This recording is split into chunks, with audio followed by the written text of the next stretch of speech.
This is an adaptation of Edgar Allan Poe's The Raven, done by Miss Langton's Period 2 class.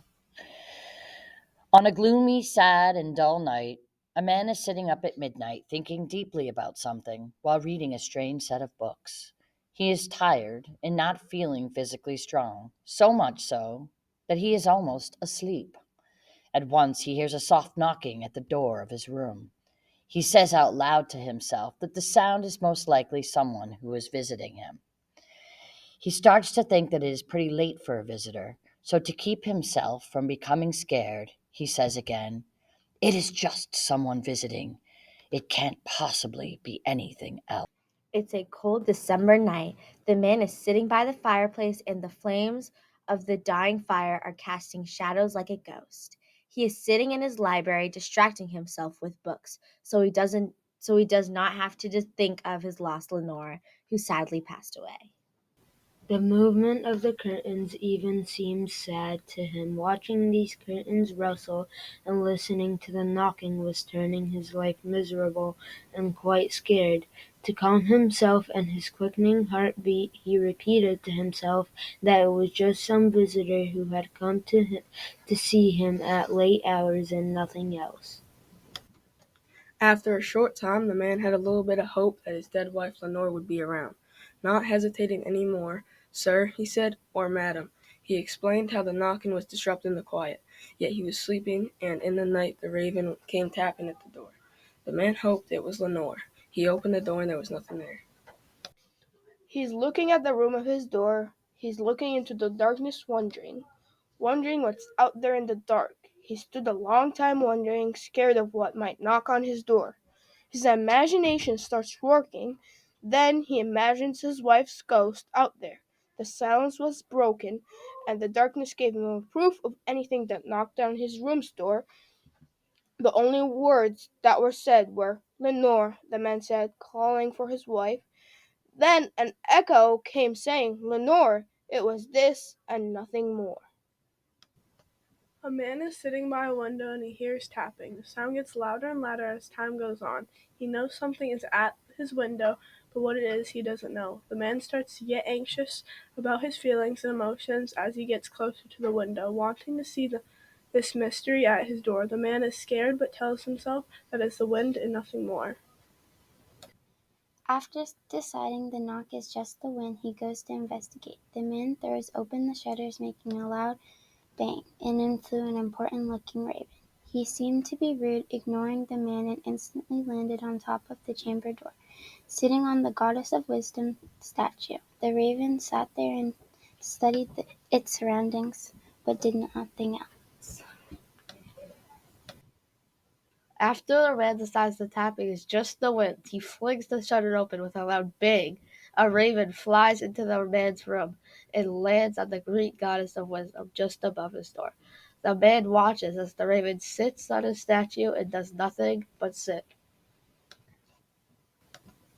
Then this dark black bird flies in and tricked the man's sad feelings into being forgotten and changed to his happier side.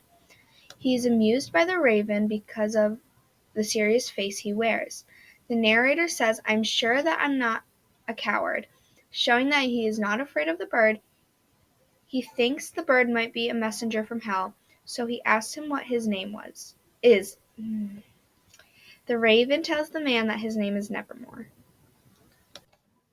The narrator is amazed by an awkward bird that could understand his voice clearly, despite the bird's answers always being nevermore. Its answers are irrelevant. He thinks that the raven has never before came to perch on a living human's bedroom door, bird or animal on top of the bust upon his bedroom door. The bird is a raven called Nevermore. Once the raven tells the narrator that his name is Nevermore, he becomes more curious. He is shocked when he sees the awkward bird talk and have a conversation so easily. He confirms that no one alive or dead has probably ever witnessed the scene before him, and he thinks he is blessed when he sees a raven on top of the door to the room, just sitting there on the statue of the goddess of wisdom. The raven sits on top of the peaceful bust. The man tells the raven how all friends he's previously had seem to leave him, and he expects the raven will have done the same by next morning. The raven replies the same repeated word he said before, nevermore. By saying that word, he's telling the man that he will not leave that he will not leave the man like others have before. That this this symbol this symbolizes how the man's grief and sadness won't ever completely go away. The response from the raven startles the narrator. The narrator is trying to ignore his permanent feeling of loss and grief, and as he realizes this grief will last forever, it puts him in a state of denial. The man thinks that this bird's last owner was going through a lot of heartbreaks, and he said nevermore, which is what the bird said when the man told him to leave. The narrator is surprised at the raven's well-timed reply of nevermore. He tries to dismiss the raven's justifiably logical answer, saying aloud to himself, "That's the only thing that Raven knows how to say. He must have had an unlucky master who had terrible things happen to him. All of those sad happenings must have taught the raven just one word, nevermore." As the narrator dismisses the raven's words, he is also trying to avoid his own grief over Lenore, denying the finality of her death and hoping for an end to his grief.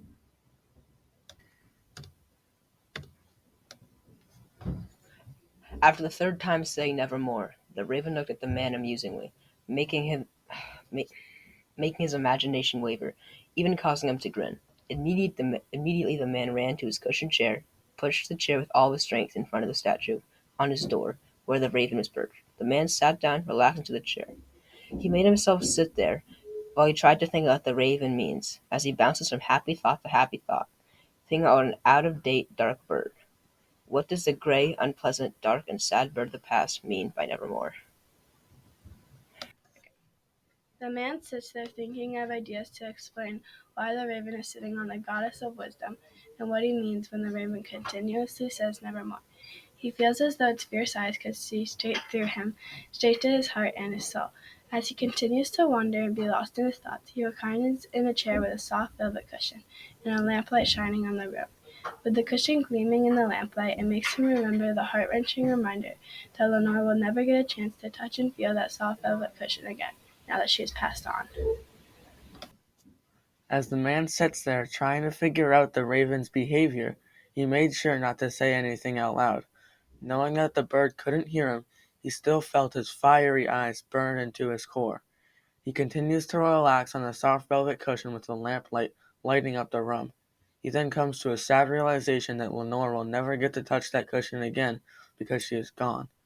As he continues to contemplate the importance of the word nevermore, he realizes it has so much to do with Lenore. Lenore would never more be able to touch that cushion again because she is dead. After the man realizes he will never see his wife again, he senses a change in the atmosphere of his room.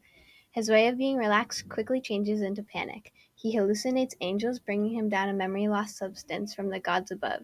He yells, demanding for himself to drink the drug so he can lose the sadness he feels for his dead wife. The raven coldly says, nevermore, meaning he wants the man to live in his misery forever.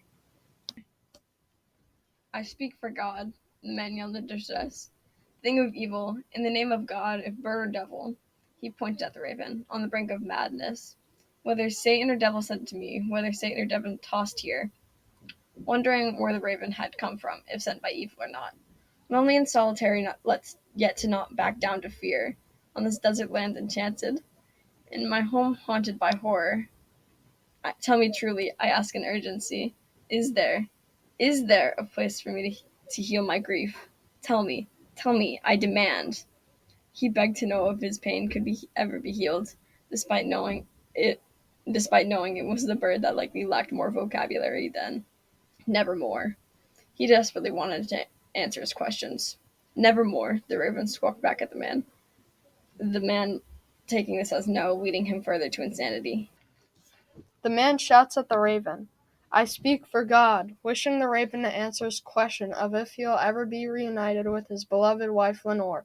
The man names the raven thing of evil, desperately wanting answers for his question, then mentioning the God they both love, trying to convince the raven to answer his question. Tell me with great sadness and concern if my lost wife Lenore is in heaven. Will the angels who accept my deceased wife, whom the supernatural messengers name Lenore, do the angels have my unique and content wife, whom the angels name Lenore? The raven brutally answers with, nevermore.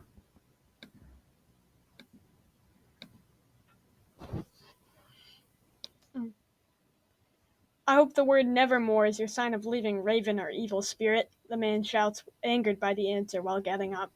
Go back into the storm of the hell where you came from. Don't leave a trace or a single feather for me to remember your lies that caused me sadness. Leave me alone.